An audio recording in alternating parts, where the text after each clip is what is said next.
Langkah-langkah pengawasan. Berikut ini langkah-langkah pengawasan saat pemungutan suara. Pertama, pengawas TPS memeriksa kelengkapan pemungutan dan penghitungan suara. Kedua, pengawas TPS memeriksa adanya kesalahan pengiriman surat suara yang bukan untuk TPS yang bersangkutan atau berbeda daerah pemilihan.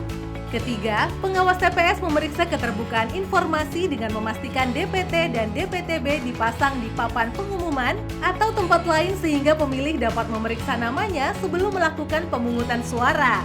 Keempat, pengawas TPS memeriksa apakah terdapat tata cara pemungutan suara dipasang di papan pengumuman atau tempat lainnya. Kelima, pengawas TPS mengenali semua pihak yang berada di TPS untuk mencegah pihak yang tidak bertanggung jawab. Keenam, pengawas TPS memeriksa adanya atribut peserta pemilu yang berada di lokasi TPS dan yang dikenakan oleh saksi peserta pemilu. Apabila terdapat saksi yang tidak dapat menyampaikan surat mandat, pengawas TPS memberikan saran perbaikan melalui ketua KPPS agar saksi tersebut menyaksikan proses pemungutan dan penghitungan suara dari luar TPS. Ketujuh, pengawas TPS memastikan adanya alat bantu coblos untuk pemilih disabilitas netra. Kedelapan, pengawas TPS memastikan pendamping bagi pemilih yang membutuhkan pendampingan menandatangani formulir pernyataan pendampingan yang disediakan KPPS. Kesembilan, pengawas TPS memastikan tidak adanya dugaan pelanggaran yang terjadi di antara mobilisasi pemilih yang dilakukan oleh seseorang dan atau kelompok tertentu untuk mempengaruhi pilihan pemilih. Ke-10, pengawas TPS memastikan tidak adanya dugaan pelanggaran yang terjadi selama proses pemungutan suara berlangsung.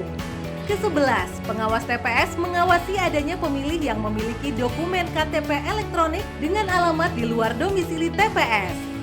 Ke-12, pengawas TPS memastikan tidak adanya pemilih yang melakukan pencoblosan lebih dari satu kali. Ke-13, pengawas TPS memberikan saran perbaikan terhadap prosedur pemungutan suara yang melanggar ketentuan perundang-undangan atau menerima laporan dari pihak lain terkait dugaan pelanggaran dan melakukan tindak lanjut.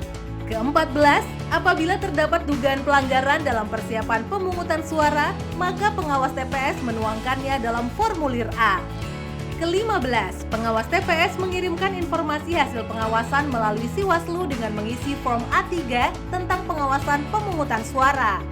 Ke-16, pelaporan melalui Siwaslu dilaksanakan pada tanggal 14 Februari pukul 6 sampai dengan 10 waktu setempat.